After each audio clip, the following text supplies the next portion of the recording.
जय माता जी मित्रों, स्वागत है आपका आज के इस वीडियो में। मित्रों, इस दुनिया में हर व्यक्ति की किस्मत एक जैसी नहीं होती। अपने कर्मों और मेहनत के आधार पर ही उसके जीवन की स्थिति बनती है।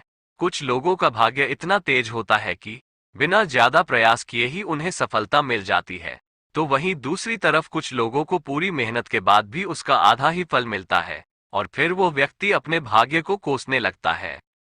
सनातन धर्म के अनुसार किसी भी व्यक्ति का भाग्य उसके वर्तमान और पिछले जन्मों के कर्मों के अनुसार बनता है और कर्मों के अनुसार ही उसके जन्म के समय ग्रहों और नक्षत्रों की स्थिति बनती है। जैसे हम अपने जीविकोपार्जन के लिए कर्म करते हैं, उसी तरह एक पूर्ण सफल जीवन के लिए कुछ आध्यात्मिक कर्म भी करने होते हैं। ये भी हमारे जीवन में किए जाने वाले कर्मों की श्रेणी में ही आते हैं। बहुत लोगों का ऐसा समझना है कि केवल अर्थोपार्जन के लिए किया गया कर्म ही कर्म होता है, तो ऐसा न समझे। तो पिछले जन्मों में किए गए कर्मों से हमारे भाग्य का निर्माण होता है और पिछले जन्मों में हुई गलतियों के कारण हमें इस जन्म में कई परेशानियों को झेलना पड़ता है। लेकिन केवल मानव जीवन में ही अवसर मिलता है कि हम अपने आप में सुधार लाकर उन सभी गलतियों के ढेर को जलाकर अपना कल्याण कर सकते हैं। पिछले जीवन में हुई गलतियों को जानना हर किसी के लिए संभव नहीं है, लेकिन इसी जीवन में आज से पहले हुई गलतियों का सच्चे दिल से पश्चाताप करें तो वे सभी गलतियां माफ हो जाती है। ऐसा ईश्वरीय विधान है। और जब इस जन्म की गलतियों को आप समझ गए तो धीरे धीरे पिछले जन्म की गलतियां भी समझ में आने लगेगी। लेकिन इस सब के लिए आपको ईश्वर मुख होकर अध्यात्म के रास्ते पर पहला कदम रखना होगा। और आप यकीन मानिए कि अगर आप एक कदम बढ़ाते हैं तो ईश्वरीय शक्ति आपके तरफ 2 कदम बढ़ाएगी। मित्रों, आप भगवान का भजन, भक्ति और मंत्र जाप का संकल्प लेकर उनकी तरफ अपने कदम बढ़ाने की शुरुआत कर सकते हैं। वैदिक मंत्रों का जाप बहुत ही प्रभावकारी और उचित रास्ता है, जिससे दोनों लोकों यानी कि यह लोक और परलोक में व्यक्ति सफलता प्राप्त कर सकता है और इसका कोई उल्टा परिणाम भी नहीं मिलता। मंत्रों के और भी कई प्रकार होते हैं, जिसका वर्णन दूसरे वीडियो में करूंगा। अभी आपको इतना जानना है कि मंत्रों में वैदिक मंत्र सबसे ज्यादा सुरक्षित है। तो इस मंत्र जाप जैसे कर्म से व्यक्ति अपने किस्मत का लिखा बदल सकता है। पहले कई लोगों ने ये करके भी दिखाया है। केवल मृत्यु पर किसी का वश नहीं है, लेकिन अकाल मृत्यु को व्यक्ति अपनी भक्ति से टाल सकता है। तो आज मैं आपको एक वैदिक मंत्र के बारे में बताऊंगा, जिसका प्रयोग कर आप अपने जीवन में सब कुछ प्राप्त कर आप अपना जीवन सुखी और समृद्ध बना सकते हैं। आप वीडियो को लाइक और शेयर जरूर कर देना और अगर इस चैनल पर पहली बार है तो चैनल को सब्सक्राइब भी कर लेना। चलिए जानते हैं उस एक मंत्र के बारे में। मित्रों, मंत्रों में बहुत शक्ति होती है, इसलिए भगवान की आराधना के लिए मंत्र जाप को सबसे ज्यादा महत्व दिया जाता है। हर देवी देवता के लिए अलग अलग मंत्र हैं, जिनका जाप करने से वे देवी देवता प्रसन्न होते हैं और कृपा करते हैं। ये मंत्र जीवन में सुख, समृद्धि, सफलता, इष्ट सिद्धि दिलाते हैं।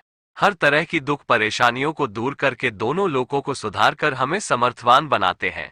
इनमें से कुछ मंत्र तो बहुत शक्तिशाली और तुरंत प्रभावी होते हैं और उनमें से गायत्री मंत्र को सबसे ज्यादा महत्व दिया गया है। तो आइए जानते हैं कैसे करें इसका जाप और क्या क्या मिलेंगे लाभ। ओम भूर्भुवः स्वः तत्सवितुर्वरेण्यं भर्गो देवस्य धीमहि धियो यो न प्रचोदयात्। ये गायत्री मंत्र है, यह आप सभी जानते ही होंगे। यह इतनी शक्तिशाली और तत्काल प्रभावी है, जिसका वर्णन कर पाना मुश्किल है।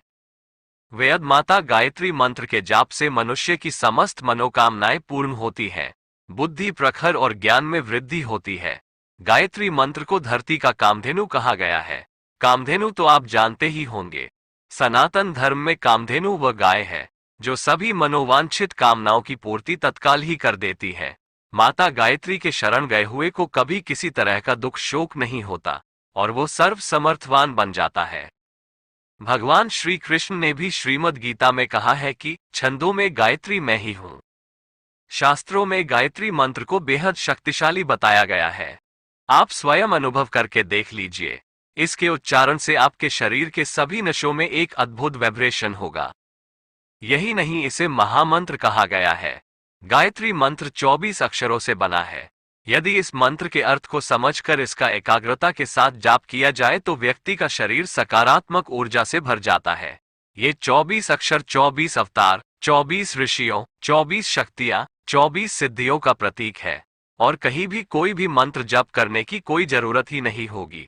इस एक मंत्र में पूरी सृष्टि के सभी देव विराजमान हैं, इसीलिए इसे धरती का कामधेनु भी कहा जाता है। दोस्तों, अगर आप गायत्री मंत्र के 24 शक्तियों के रहस्य को जानना चाहते हैं तो उस वीडियो का लिंक आपको डिस्क्रिप्शन बॉक्स में मिल जाएगा, आप उसे भी देख लीजिएगा। इस मंत्र का जाप करने से कई लाभ होते हैं, सिद्धियां प्राप्त होती हैं। इस मंत्र का अर्थ है कि हम उस प्राण स्वरूप, दुखनाशक, सुख स्वरूप, श्रेष्ठ, तेजस्वी, पापनाशक देव स्वरूप परमात्मा का ध्यान करते हैं और वो परमात्मा हमारी बुद्धि को सन्मार्ग में प्रेरित करे, और अगर सन्मार्ग के राही हो गए तो वारे न्यारे होने में देर नहीं लगती। अब गायत्री मंत्र का जाप करने का तरीका भी जान लेते हैं। गायत्री मंत्र का जाप करने के लिए सबसे अच्छा समय त्रिकाल संध्या को माना जाता है। पहला, सूर्योदय के पहले से सूर्योदय तक का समय, दूसरा, दोपहर का समय और तीसरा, शाम को सूर्यास्त के पहले से सूर्यास्त होने तक का समय। लेकिन ध्यान रखें कि मंत्र का उच्चारण सही तरीके से करें। साथ ही जाप करने के लिए कुश के आसन पर बैठे और पूर्व या पश्चिम की ओर मुंह करके तुलसी या चंदन की माला से जाप करें। जाप करने से पहले गुरु का ध्यान कर ले, और अगर गुरु नहीं है तो हनुमान जी या शिव जी का ध्यान जरूर कर ले। इसके अतिरिक्त आप मानसिक जाप कहीं भी किसी भी अवस्था में कर सकते हैं। मानसिक जाप को कोई बंधन नहीं होता। मानसिक जप में न तो आपके मुंह खुले और न ही आपके होठ हिले, बस केवल अंदर ही अंदर जाप होना चाहिए। इस तरह के जाप के लिए न आपका नहाए हुए होना जरूरी है और ना ही आसन, गोमुखी या माला की आवश्यकता है, और ना ही कोई खास समय की। मानसिक जप आप सोते, उठते, चलते फिरते कहीं भी किसी भी अवस्था में कर सकते हैं। गायत्री मंत्र जगत माता और जगत पिता दोनों का स्वरूप है।